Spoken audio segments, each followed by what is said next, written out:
그 해커 한 명이 가져오는 돈을 생각했을 때 그 정도는 충분히 줄만하다 이렇게 최소 생각하는 비용으로 거죠. 최대요까지. 문제는 뭐냐면 해커들이 김정은이가 이거는 확실하게 이야기를 했다 그러더라고. 너네들이 번 돈의 10%를 주겠다. 건대요.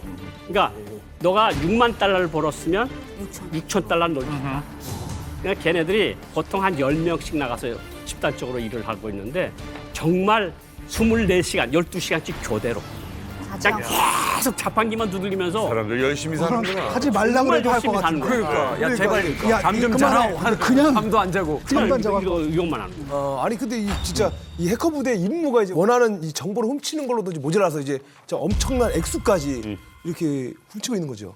지금 뭐 미국 월스트리트 저널이 보도한 내용을 보면 북한이 이제 지난 5년간 해킹 부대를 통해 가지고 훔친 암호화폐 얼마요? 액수가 30억 달러. 와, 3조 원이요? 3조 8천억. 약 4조. 어디 그러니까 지금 이걸 사실은 쓰는구나. 외화를 벌어들일 수 있는 길이 상당 부분 차단되어 있잖아요. 그러니까 지금 보면은 유일하게 남은 외화 획득 원천이 바로 여긴 것 같아요.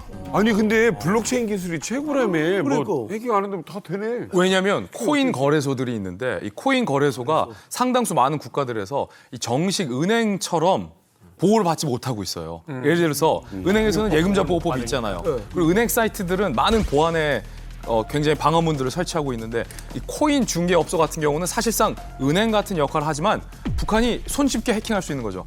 코인 거래소를 통해서 하루에만 엄청난 양의 코인이 거래되는데 그 코인이 가상화폐이기 때문에 코인을 보유하고 있을 때의 추적이 힘들지 거래되는 코인을 훔쳐만 놓으면 오히려 북한이 훔쳐를 가도 이게 추적이 안 되는 거죠. 근데 사실 북한이 2016년도에 방글라데시 은행을 털어요. 왜 방글라데시 은행일까요?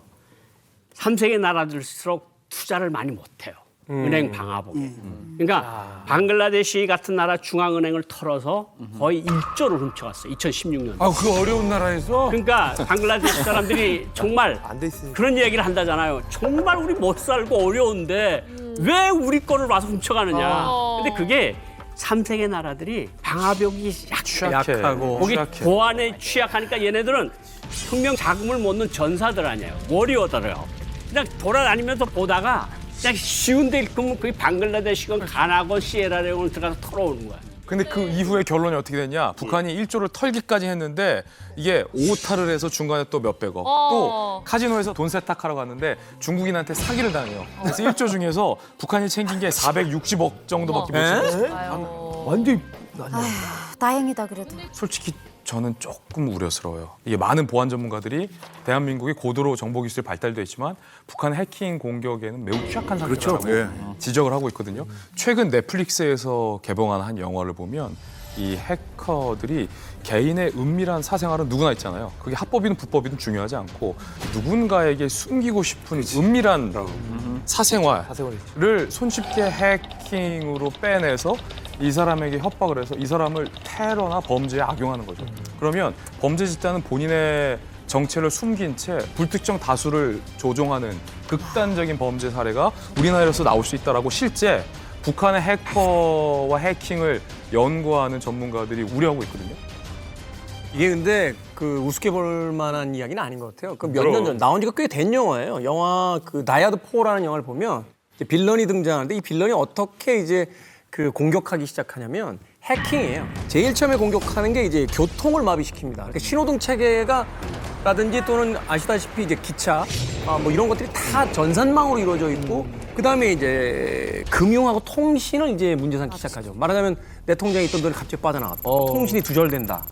여기서 이제 2차 공포를 한 뒤에 수도, 전기, 가스, 원자력 이런 것들을 끊어버리는 거예요. 지금 2023년도에는 사실은 전산망이 마비가 돼버린다라고 하면 원시 시대로 돌아가는 거거든요. 예.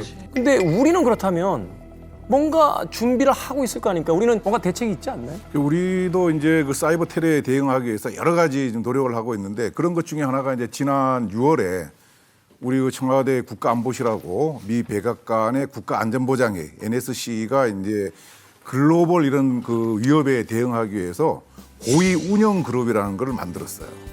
이 고위 운영 그룹 SSG에서는 주로 하는 일이 뭐냐? 북한 핵 개발하는데 주요 자금원이 되고 있는 불법 가상 자산 탈취하는 것을 차단을 한다든지, 그다음에 이제 우리나라의 각종 기반 시설을 보호하는 그런 걸 목적으로 이제 만드는 거죠. 그래서 이런 사이버 위협에 대응하기 위해서 보안 인증 기능을 대폭 강화하는 제로 트러스트라 그러는 정책을 이제 도입을 하고 그다음에 암호 체계 같은 것도 전반적으로 다시 점검하는 그런 활동들을 지금 하고 있습니다.